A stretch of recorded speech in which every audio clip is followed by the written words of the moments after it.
Hi everyone, this is my play interview presentation. So, an introduction.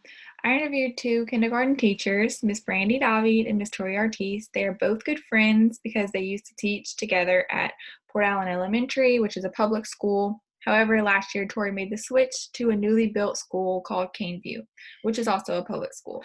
I found it interesting because they had different answers to some of the same questions that I would ask each of them. They both have about the same class size, ethnicity differences, and cultural environment. I found that they both viewed play as center time or recess time or lab time.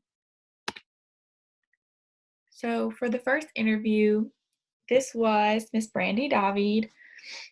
She did not feel that her curriculum offered enough time for play. She often looked forward to holidays with fun activities because that's where she felt they all had the most fun.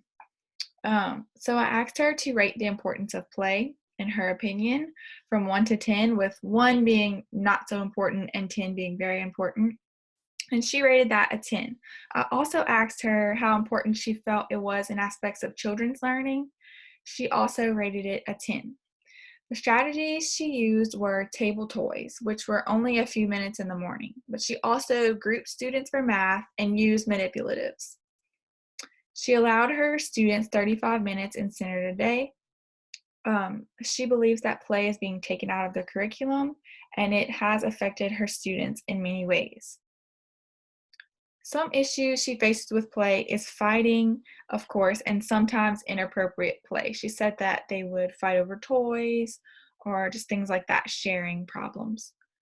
Um, Play was very important to her in her earlier elementary years, and she feels like she always was learning in a fun way. She often wishes school was the same as it was when she was younger, which I agree with that. I believe that elementary was all about play when I was little. We were always doing new, exciting, fun things. We rarely had to sit and listen, and let alone for hours sitting and listening to the teacher talk. We were always just engaged in things. So for my second interview, this was Miss Tori Ortiz. She felt as if her SFA curriculum offers enough playtime. So she did agree with the question I asked about curriculum, and she thought that it was fair. She said they break it down with what they need for each center and how they should set it up for each unit they're on. And I had to look up with what SFA curriculum was, and it stands for Success for All Centers for Teaching and Learning, because I didn't know what that meant. I also asked her to rate the importance of playtime, and she rated that an 8. She believes they need time during the day to not have to think, enjoy a stress free social environment with peers, and learn the necessary skills in centers. And I thought to myself, little does she know that they actually are thinking very hard during play. Um, so, one of her strategies were different centers. She has Legos, blocks, and she would do dramatic play and art. She also has a math, literacy, writing, and reading center where they have educational activities and games for them to do. She believes that you can always incorporate educational games and activities in the play to make it more engaging. Her schedule allows for 50 minutes of center playtime and 30 minutes of recess. She was definitely an important part of her play was definitely an important part of her elementary years. It influenced her belief that play allows you to build those friendships and acquire the important social skills you need to be successful in life. So, one question that I asked was, do you think play is being taken out of schools? And if so, how do you think it affects your students? I found her answer very interesting. I do think curriculums are a lot more rigorous now. Lower elementary students have very short attention spans, and once they have reached their max of educational minutes, they stop retaining what you are teaching. I do find it very hard to try and fit fun crafts in that go with what we are learning. I believe that it is an important part of learning in lower elementary as well. So she told me about this trick that she plays, which is a snowball fight. She calls it a snowball fight. And all of the students write down like phonics words or any vocabulary they're learning that week. and they write it on a piece of paper, and then they ball the paper up and they throw it at each other around the classroom, and then she'll tell them to stop, and whatever paper is next to them, they have to unravel it and look at the paper, and they all have to say what word they have and what it means, which I thought was a cute idea. So the COVID-19 protocols in play, teacher one said, students are assigned a lab they can go to. They only play with table mates. We sanitize every day once the students are gone. And teacher two, which was Tori, she said, as far as kindergarten goes, we stay in our static groups, which means groups that stay the same, because I had to look that up. She said they are not able to mingle with other kindergarten classes. Lower elementary students supposedly do not give off as much viral load as other students. We just sanitize everything at the end of the day and use a lot more wipes and Germ-X in the classroom. They, of course, have their own sets of materials and do not share those. They are able to play in centers, and when they switch, we just sanitize the toys. So I was wondering, is it considered play if they can only play with certain toys and certain groups of people? It just seems so restricted.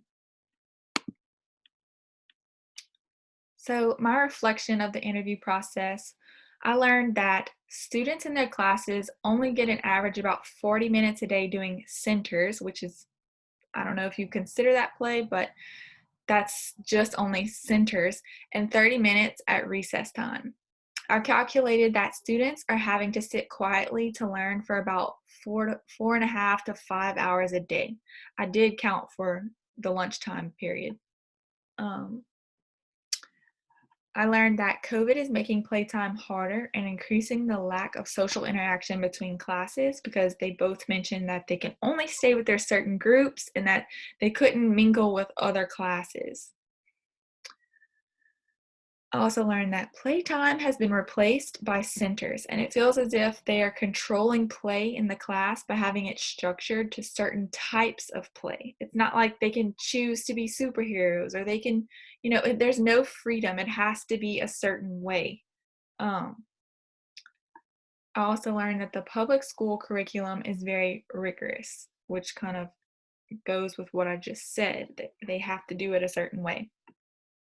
I put in there that I learned the SFA term, success for all. How I can relate it to what I'm learning in this course. Most of the play/centers in the classroom are constructive play. Like I mentioned, they do blocks and things like that. And then they're games with rules, teacher guided and teacher directed. Both teachers seem to agree that playtime availability is decreasing, but they realize the importance of play, because they both said how their childhood was full of play and it increased social interaction. They knew all about it. So I was just wondering, why was it decreasing? I still don't understand that.